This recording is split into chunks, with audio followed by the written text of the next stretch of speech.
Hello everyone, this is MinerBiker. I'm out here with Hook the Trail Dog in the Wood Hills Trail System at Price, Utah today. And in this video we're going to take a look at my Fezzari La Sal Peak bike and do a bike check and maybe a few quick thoughts about this bike.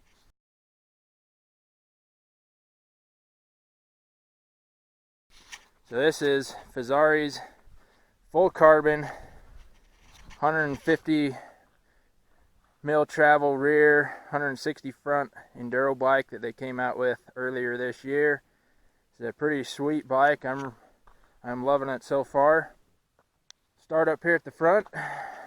I am running a RockShox Lyric RC2. This is the 2019 version with the boxer red lowers on it. I think it looks sweet. It rides like an absolute dream as well. Really sweet fork. One of the better ones I've ever ridden, I think. Rear suspension, we've got the RockShox Super Deluxe. Back here, good shock. I'm liking it so far too. Haven't been on a RockShox shock for a bit. I've been riding Fox on bikes I've had for the last while. But so far I'm loving this RockShox setup. As far as wheels, this has got Stan's ZTR MK3 Flow rims on it. They're just some good solid aluminum rims. Hold on a second, I gotta throw a rock for the dog or he's gonna bother me.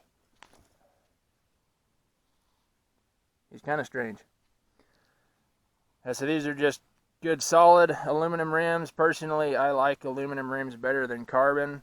I do a lot of riding way out in the middle of nowhere, adventure riding, usually by myself and a long ways from anything, so I prefer having a rim that if I do bend it or something, I can probably bend it back and at least be able to ride home instead of a carbon rim that pretty much if anything happens to it, you're done. So these rims are 30 mil wide internal, mounted onto Stan's Neo hubs, which aren't anything fancy, but they do pretty good. And then on the front, I'm running a Maxxis Minion DHF 2.5 29 tire. And on the rear, I'm running a Maxxis Aggressor 2.5.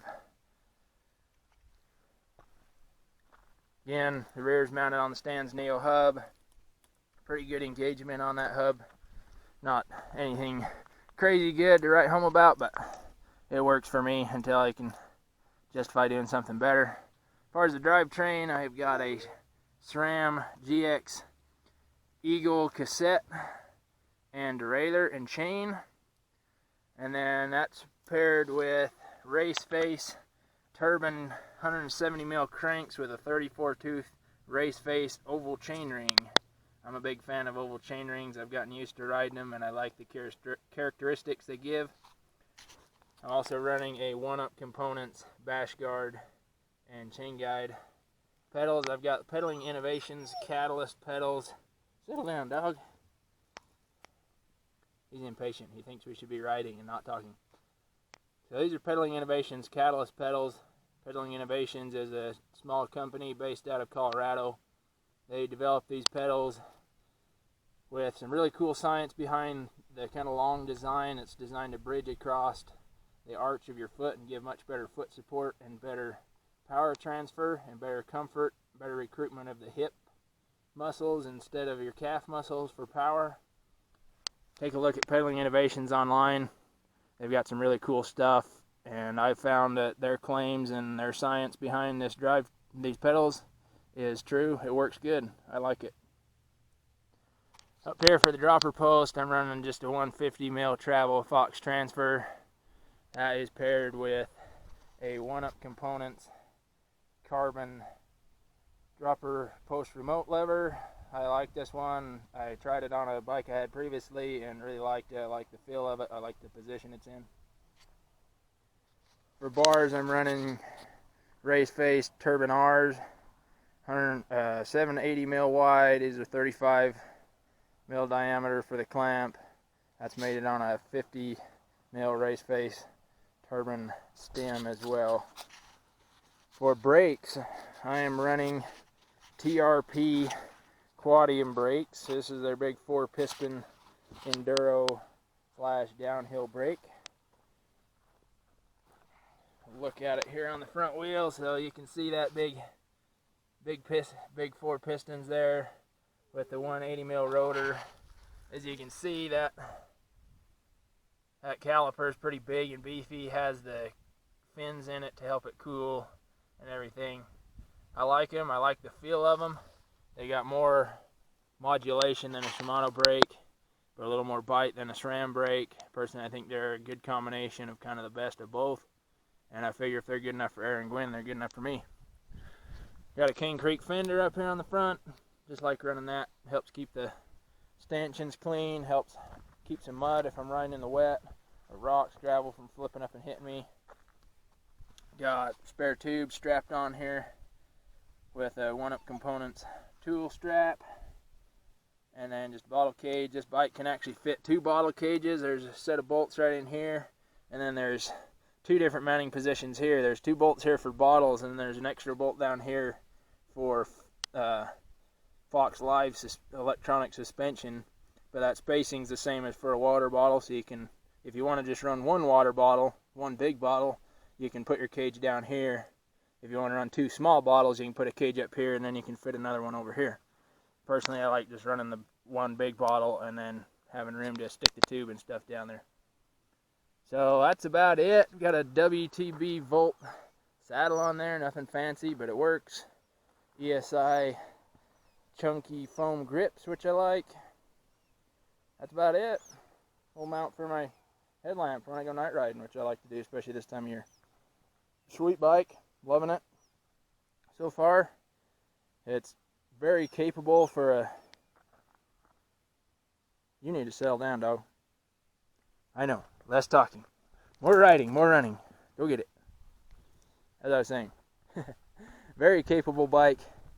Obviously, being a longer travel 29er like this, it can monster truck plow, go fast. But it's also very, well, for a long travel 29er, it's maneuverable, it handles well, it's playful. It's not, you don't feel like you're trying to drive a wagon like some longer travel 29ers. One thing I really like about it, and you can probably tell just by looking, Fezzari designed this with a very steep seat tube angle. This is a 78-degree effective seat tube angle, which is about it. Probably, I'm not aware of anything steeper in the mountain bike industry, especially not on a bike like this. And it definitely makes for a shorter feel to it. Your virtual top tube shorter, but it puts you in such an incredibly efficient and comfortable position for pedaling, and especially for steep climbing. And I've never ridden a bike with this much travel that climbs anywhere even close to how this thing climbs. Even it does have just a 4-bar suspension system, which a lot of bikes, they get a lot of pedal bob. This does get some, definitely more than you'd get on like a DW Link or a Living Link suspension, but for a 4-bar, not too bad.